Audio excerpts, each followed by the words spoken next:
So out of respect for the mosque, can I ask our sisters on the left-hand side and our brothers on the right-hand side, please? Thank you very much. You can come forward and sit down, inshallah. Make yourself comfortable. If anyone needs a chair, we have got chairs here. However, if you can sit down on the floor, you are most welcome, inshallah.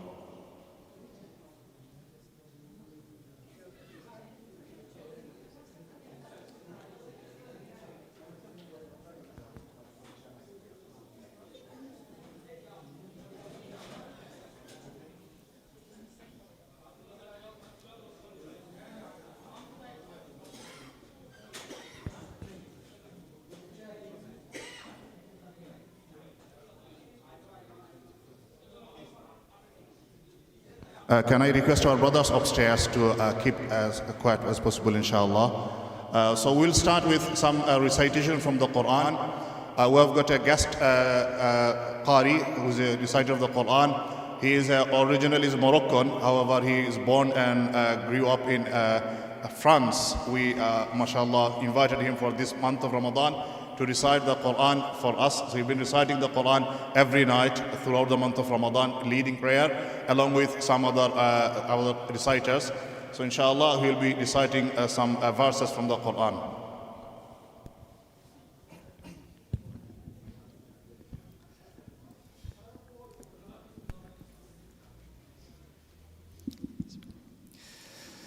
أعوذ بالله من الشيطان الرجيم.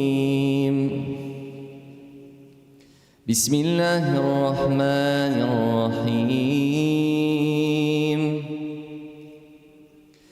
وقضى ربك ألا تعبدوا إلا إياه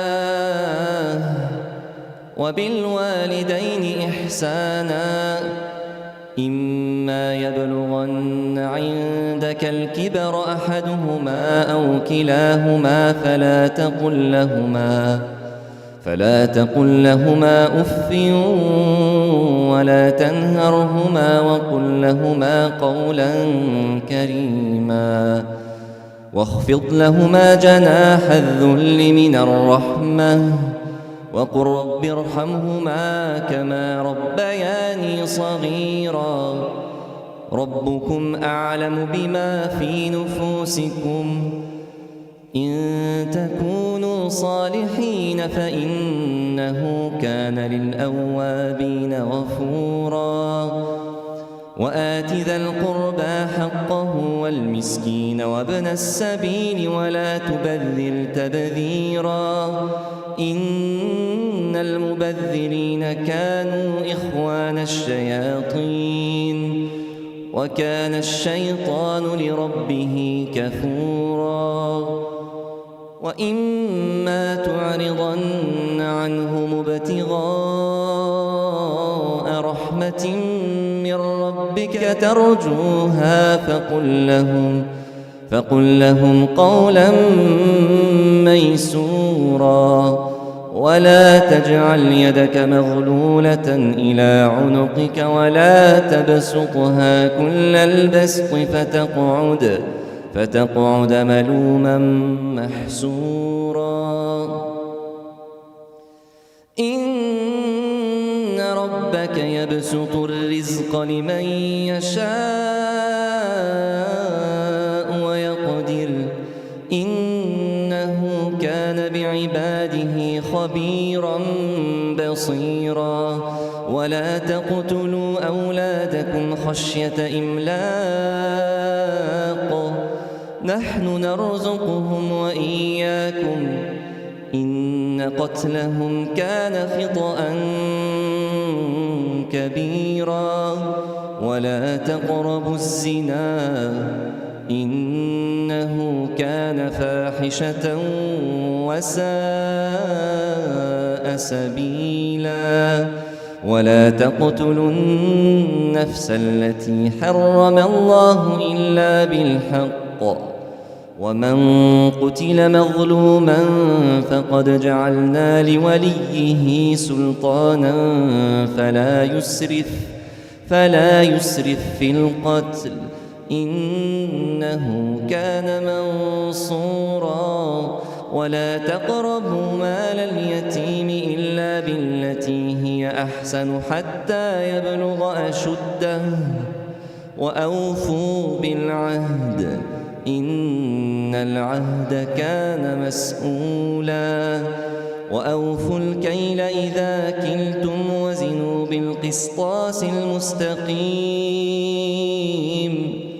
ذلك خير وأحسن تأويلا ولا تقف ما ليس لك به علم إن السمع والبصر والفؤاد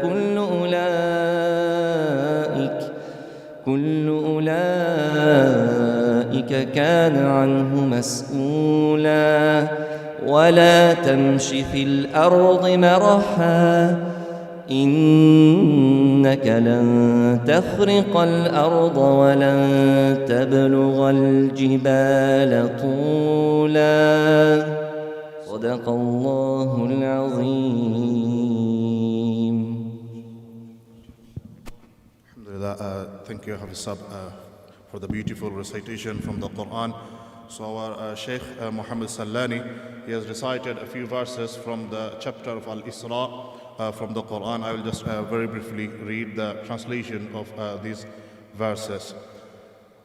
Your Lord has commanded that you should not worship anyone except Him, and you must care for parents. If one or both of them become old, do not say uff to them, nor snap at them. Instead, speak to them with respect, and be kind. Lower your wings with humility for them and pray, my Lord, be kind to them as they cared for me in my childhood. Your Lord knows well what is in your minds. If you are righteous, He forgives those who repent. Give a relative his due, the poor and the traveler. Don't spend your wealth wastefully. Those who waste are the brothers of Satan, and Satan is most unthankful to his Lord. If you must turn them away empty-handed due to your poverty, speak gently with them, since you are full of expectation of kindness from your Lord.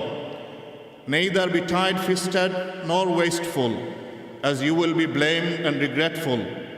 Your Lord gives plentiful sustenance or inadequate small amounts to whom He pleases. He sees and is fully aware of His servants' needs. You shall not kill your children out of fear of poverty. We shall feed them, and you. To kill them is a major sin and a crime. You shall not go near adultery. It is indecency and an evil way of life. You shall not kill anyone, since Allah has made life sacred, except for a just cause. However, if someone is wrongly killed, then we give his heirs authority to take revenge, but shouldn't exceed in taking life. He shall be supported by the authorities.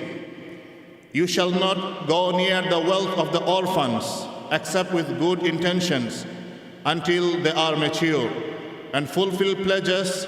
You will be questioned about your pledges. When measuring, give in full measure and weigh with correctly calibrated scales that is fair and will produce good outcomes. Do not follow blindly without knowledge. Use your senses, hearing, seeing, and thinking. You will be questioned about them. You should not walk about on earth arrogantly, since you cannot tear it up, nor can you reach mountains in tallness. These are evil activities most disliked by your Lord. These are some of the pearls of wisdom revealed by your Lord. Do not take gods beside God. Be fearful, you may end up in hell, condemned and rejected. How come your Lord preferred sons for you and angelic daughters for Himself? You have said a terrible thing. So this is the translation from the verses that our Shaykh has recited in Arabic. Inshallah, as our sunset today is at 6:32. So we break our fast at 6:32.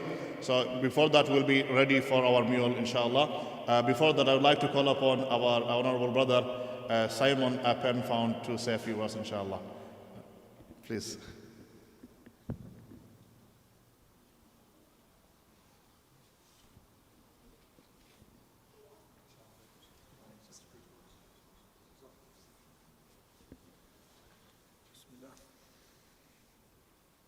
بسم الله الرحمن الرحيم الحمد لله رب العالمين الرحمن الرحيم Alhamdulillah.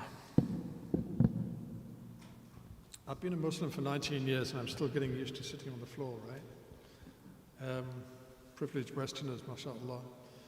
Can I firstly and most importantly in this month of generosity and giving and reflection welcome all of you. It's a supreme privilege to have you with us. It's often a courageous thing to do, to step out of your comfort zone, particularly to join us in communion here, if you know very little about Islam. So really what I'd like to do is offer from a layperson's perspective the opportunity to answer any of your questions if I can. But mostly, I guess, just to reinforce the opportunity that we have as a community throughout Ramadan. And it is very much about community. It's about looking after each other. It's about taking care of your neighbours. And sort of globally, we're presented with some pretty challenging effects on ourselves, on our souls, challenging to all of us. What can we do to help each other? And today is an example of that. I'm very blessed. My eldest son, who was born Luke and is now known as Musab, and he is a very renowned Islamic scholar based over in Yemen. We're very blessed to have a mutual teacher called Habib Umar bin Hafiz. He's one of the greatest scholars. And we asked him recently, because of our relative impotence about what's going on in the Middle East, about what we could do to help. And it was very poignant, because what he basically said is, have you gone next door to find out whether your neighbour has food to eat, whether they're warm enough? And that's not about them being Muslim. That's about your duty as a Muslim to your neighbours. Now, I think depending on what scholars you follow, but Islamically, we have quite an extended definition of who our neighbours are. And that could be from either side of our door to sort of 10 doors down. So we have an obligation. And the interesting thing, if we take care of those small things, in other words, if we invite you here today, and we listen to your questions, and we're patient, and we have humility around your generosity, those bigger problems tend to get resolved because we take care of our sphere of influence, right? And that feeling of impotency in terms of trying to do something big to solve those big worldly problems perhaps dilutes somewhat. So I think the beauty of around Ramadan, particularly when we pray in the evening, is about those small elements of community. What can we do to make sure that those people next door to us, irrespective of their race or creed or colour or whatever, and particularly nowadays for elderly people, where this pandemic of loneliness is literally causing significant health issues. We're unfortunately a society, and I've noticed it in 20 years, but we're unfortunately a society that has become far more insular. And Muslims pay their part in that insularity. So the objective of us reaching out here in this beautiful place this evening is to break down those barriers. And it's interesting, isn't it? Because we all come from different backgrounds. As you can tell, I'm a big-haired, white, middle-class Englishman with a variety of sort of conditioning. But actually, we're all the same. And when we pray, and we line up here and we face the Qibla, we face the Kaaba, as Sheikh mentioned, we can look to our left and right. And the beauty about Islam, is that there's no discrimination in terms of color or race or anything like that. There's no racism in Islam. And I was born in South Africa many years ago, and when I came to Islam 19 years ago, this really struck me as something that was really poignant. That purpose, the purpose of Islam is that neighborliness at its very simple point. Particularly when you look to your left and right having prayed, and you see Englishmen, Somalis, Bangladeshis, Pakistanis, and ultimately it comes down to that neighborliness. So let me please throw out some questions or ask you, please don't be shy. There are actually very little taboos. I don't know of any taboos in Islam, but please go ahead. You can do as you please. Does Islam in the West have the same problems as Christianity in that secularism and the worship of tinsel gods, shopping materialism, is affecting the next generation? That's a really great question. Thank you so much. I think just for everybody else, I think, is Islam affected by the same kind of secularism and I think the word tinsel, yes. We have a constant battle. You may have, for those of you who are familiar with it, you may have heard this term jihad. Now actually jihad is an interesting concept because it's about a personal struggle. It's not that which the Daily Mail purports to be what it is, this aberrated form of collectivized violence. It's actually a personal struggle. And that struggle is really with what we call life outside, the dunya, as we refer to it. Because, as Sheikh very eloquently explained earlier on, we have, of course, a firm and utter conviction and belief in the afterlife. And this life of ours is temporary. But we're all human beings, and we all succumb to those attractions and those temptations. Ramadan, again, is a beautiful opportunity because there's this concept, and it's a reality that Allah, God, actually locks up and chains all the devils, and chains the devil for the month. So our predilection towards those temptations of the dunya are curtailed. We're human. They're not abandoned entirely because we're all human. But yes, we have a struggle. We absolutely have a struggle. And I think from a sort of person of my age, I think where we have our keenest struggle, in common with many other faiths, is what does our youth think about it? What are we doing to ensure that Islam is relevant to our youth, such that those temptations that pull them away from their faith, the Lamborghinis and the Ferraris and the iPhones and all those trinkets, that tinsel, as you very eloquently put it. We're not prohibited from having wealth in Islam, and that's fantastic. But we are prohibited from having haram wealth, bad wealth, wealth which is got from interest or gambling or robbing people.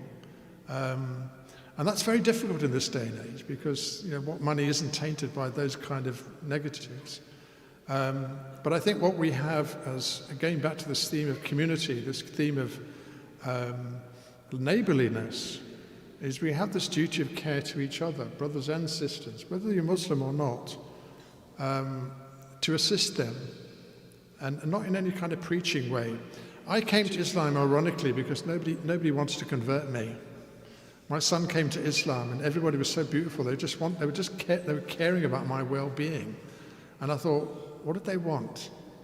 Yeah, and it aligns to your question.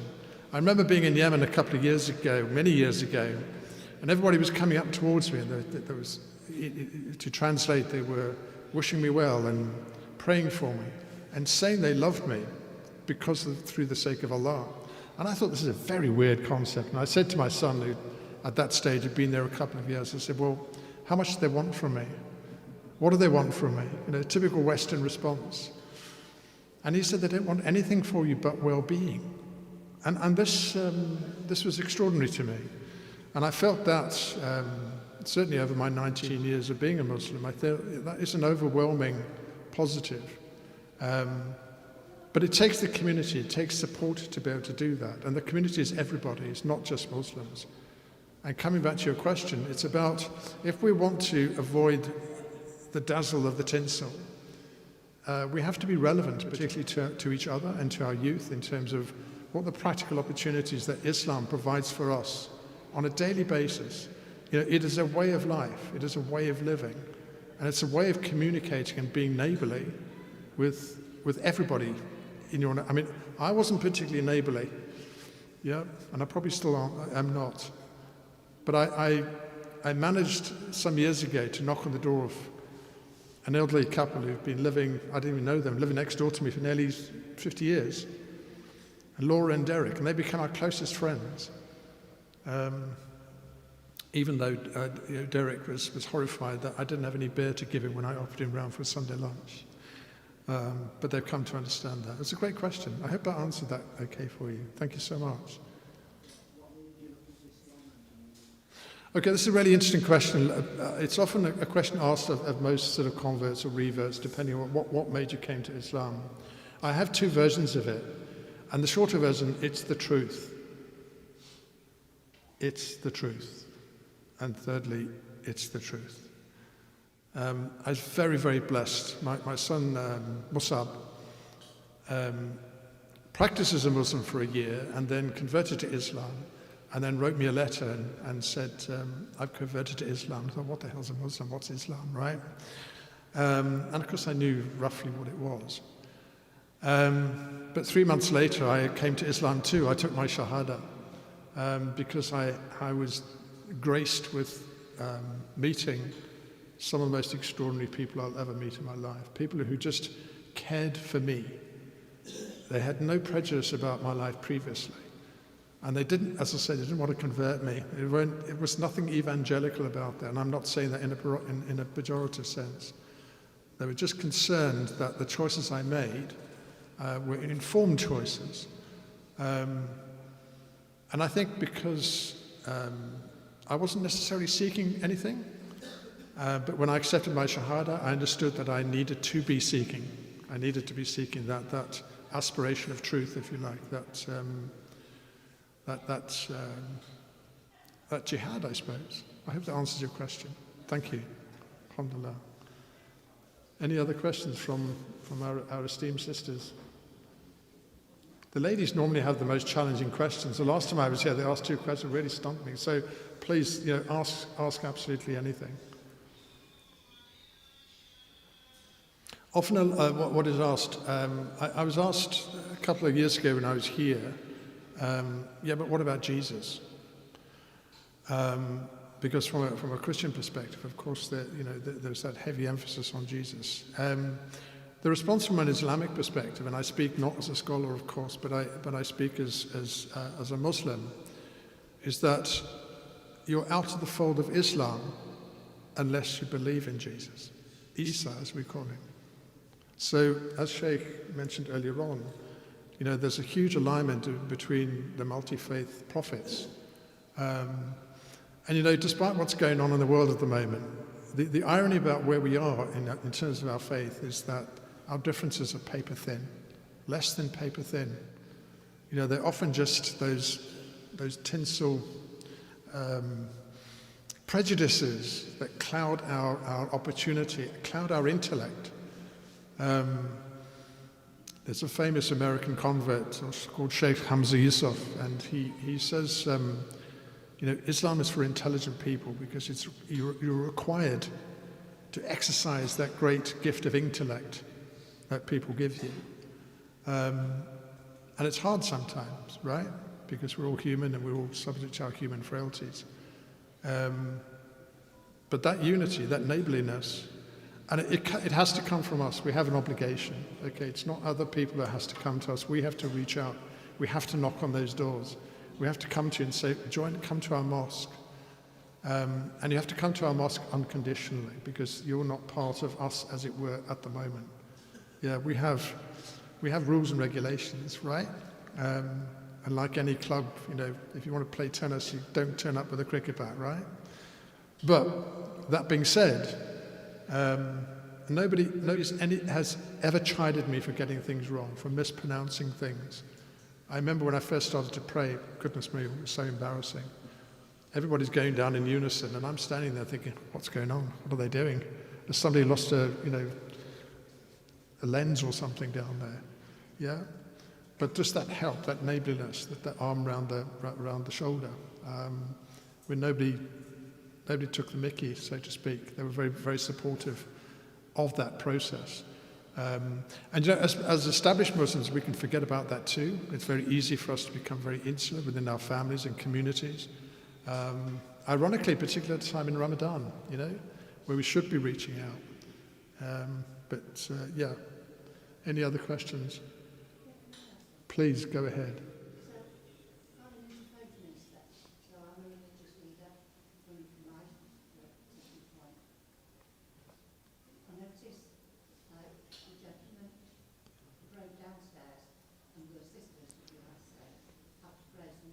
Yes. Okay, that's really excellent. The ladies always ask that, right? And again, I think it's there's no inequality in Islam around that. And by the same token, we don't per se have a belief in feminism as such. I think the real truth is, and I'm trying to steer away from it, is that we men are weak, and Allah recognizes that. Exactly, right? Okay, so Allah is all wise and wisdom, right? So the purpose of our prayer is that we get the opportunity 5 times a day to commune with God. And it's beautifully unique. And what we shouldn't, as men who, let's face it, we're often the weaker sex despite what is said, where we're in community, there's that opportunity for distraction. Now that of course applies on both sides, okay? And because that prayer is so sacred, because it's so important, and because it's something that we have to, it's not easy, it's something that we have to practice. And even some of the best of scholars, they will tell you that there are times when, I've had this said to me, some of my scholars, and it's quite surprising, when they're praying, it's like, well, this moment came into my heart about, what are we having for supper tonight? And particularly during Ramadan, right? We've got like a couple of minutes to go. I'm hungry, I'm starving. But the least what we want to do is have any other distractions. And there is a hadith, a saying of the Prophet, I'm not sure how strong it is, but they say that Jannah, heaven, lies at the feet of the mother. Yeah, so that's an expression of Islam's view around women, for example. Is that something that's been carried forward historically, like Christianity and Judaism? Absolutely not. Men have done a great job in painting women out of the limelight, right? But our beloved sister Khadija, right? I mean, she brought first Muslims. She's, and Sister Aisha was one of the greatest recipients and givers of hadith, or what the Prophet says. These are women. These are greatly revered women. And in my travels in the Middle East, I've met some truly extraordinary women scholars. I hope that in a way answers your question. Thank you for the bravery of asking it, mashallah. I think we're just about to break fast, aren't we? So, for those of you who didn't ask a question who wanted to, I'm around later on. Please, help yourself. For those of you who did ask questions, thank you so much. We're going to break our fast now, and I really invite you to join us, whether you've been fasting or not. For all of those who have been fasting, may Allah accept your fast. May Allah grant us blessings and tawfiq in our fast, and grant us the opportunity to fast tomorrow and for the remainder of Ramadan, and grant us neighborliness, and grant all of us blessings in the hereafter, inshallah. Jazakallah khair. Assalamu alaikum. Thank you very much, Brother Simon Penfan, for the beautiful reminder. Inshallah, it's only 2 minutes for our breaking our fast. Our sisters will be going back to the room they came from, the upstairs.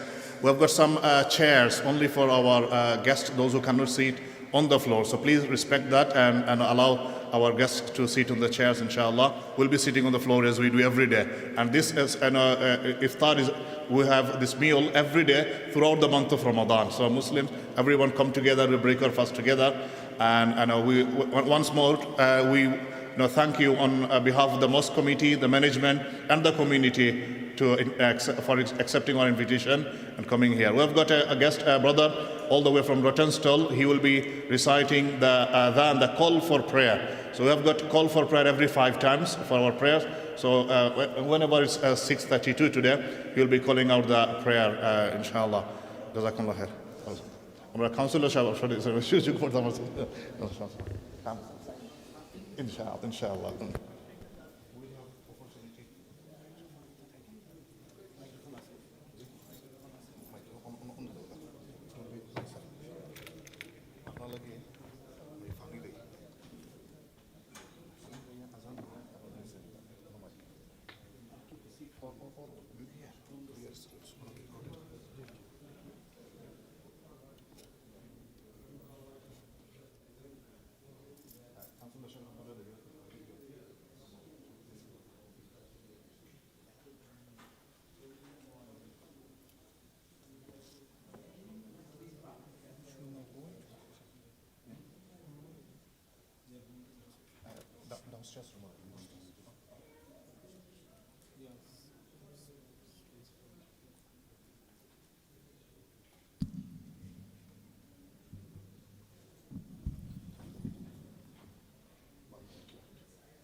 الله أكبر الله أكبر الله أكبر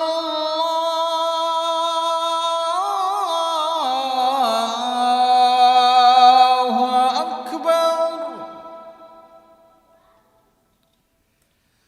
أشهد أن لا إله إلا الله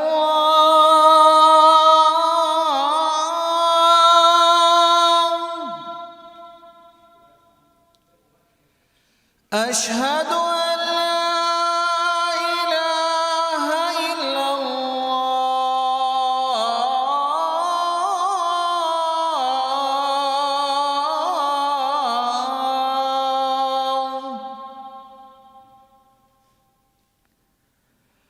أشهد أن محمدًا رسول الله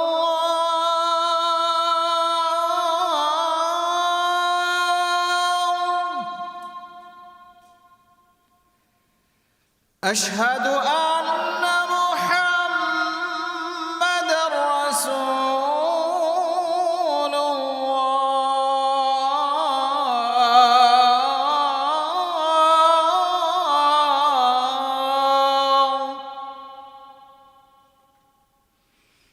حي على الصلاة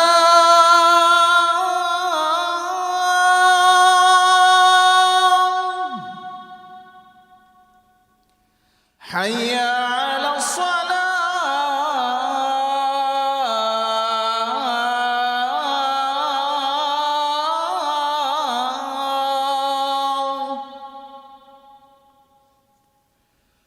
حي على الفلاح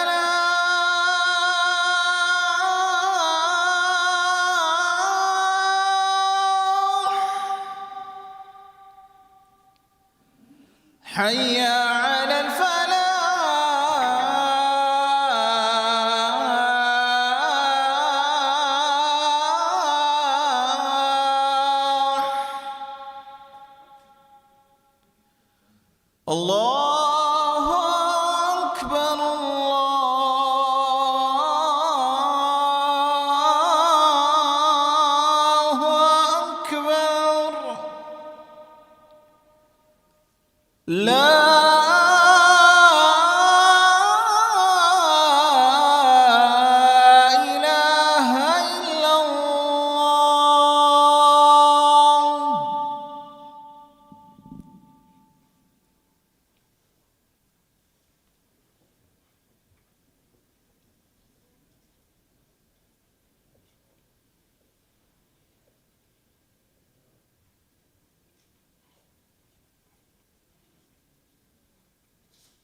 We'll be performing our evening prayer now.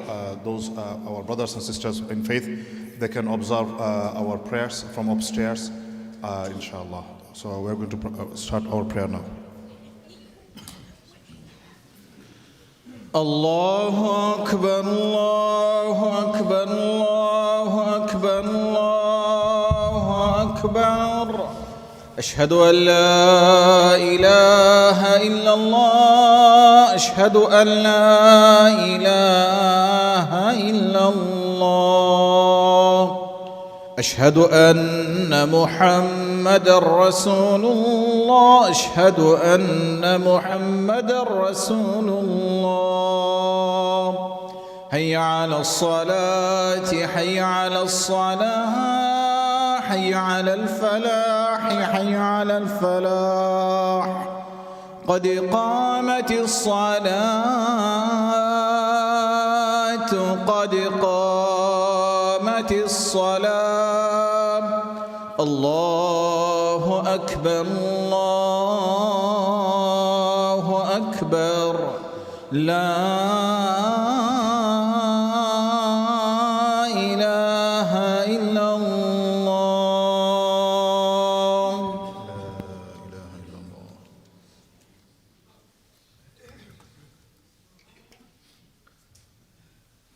Straight in the lines, please stand shoulder to shoulder and switch off your mobile phones.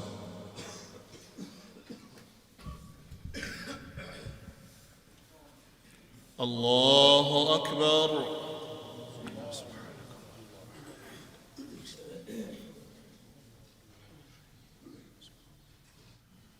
الحمد لله رب العالمين الرحمن الرحيم مالك يوم الدين إياك نعبد وإياك نستعين اهدنا الصراط المستقيم صراط الذين أنعمت عليهم غير المغضوب عليهم ولا الضالين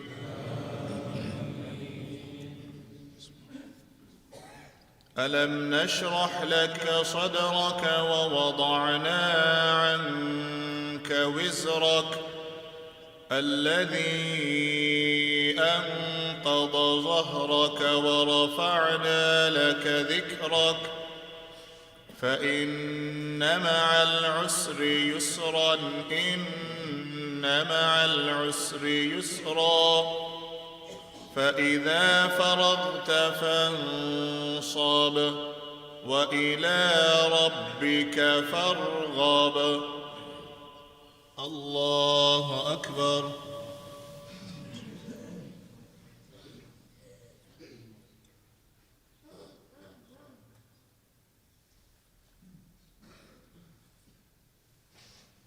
سمع الله لمن حمده الله أكبر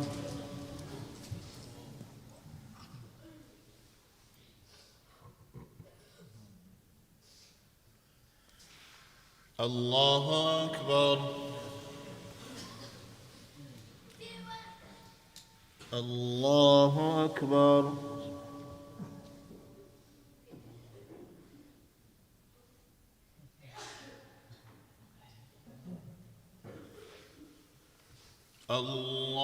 الله أكبر.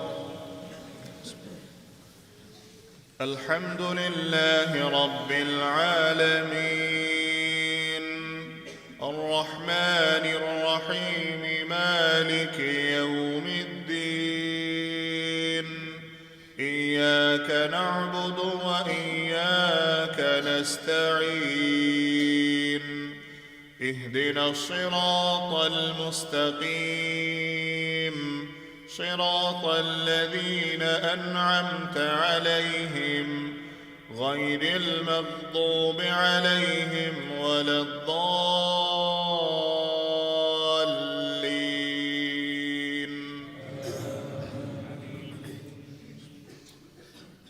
أرأيت الذي يكذب بالدين فذلك الذي يدع اليتيم ولا يحض على طعام المسكين فويل للمصلين الذين هم عن صلاتهم ساهون الذين هم يراءون ويمنعون الماعون. الله أكبر.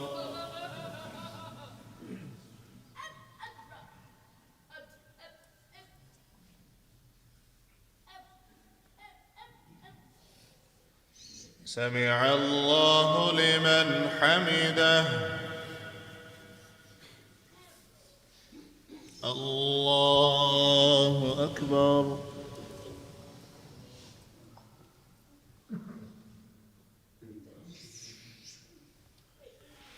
الله أكبر. الله أكبر.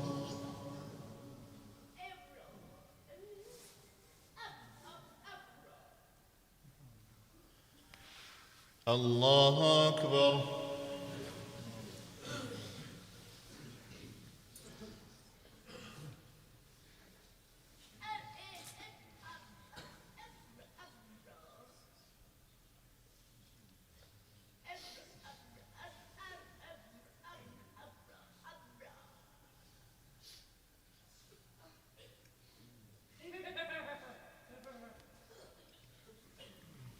الله أكبر.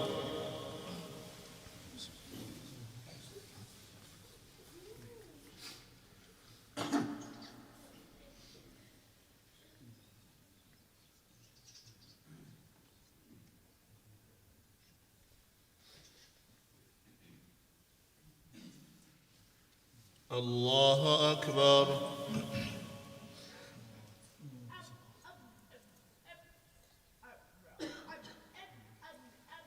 سمع الله لمن حمده. الله أكبر.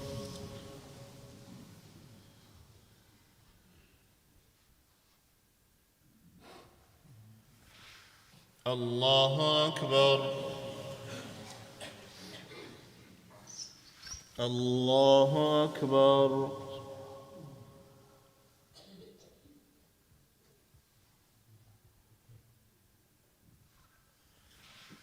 الله أكبر.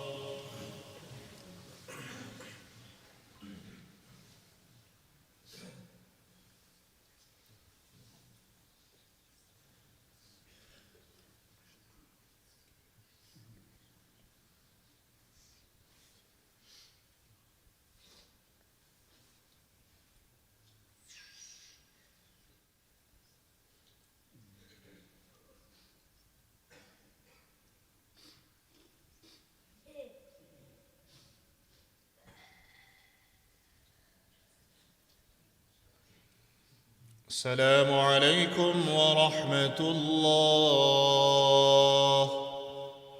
السلام عليكم ورحمة الله. استغفر الله استغفر الله استغفر. اللهم أنت السلام ومنك السلام، تباركت ربنا وتعاليت يا ذا الجلال والإكرام. اللهم أعنا على ذكرك وشكرك وحسن عبادتك. وصلى الله تعالى على خير خلقه سيدنا محمد وعلى آله وأصحابه أجمعين.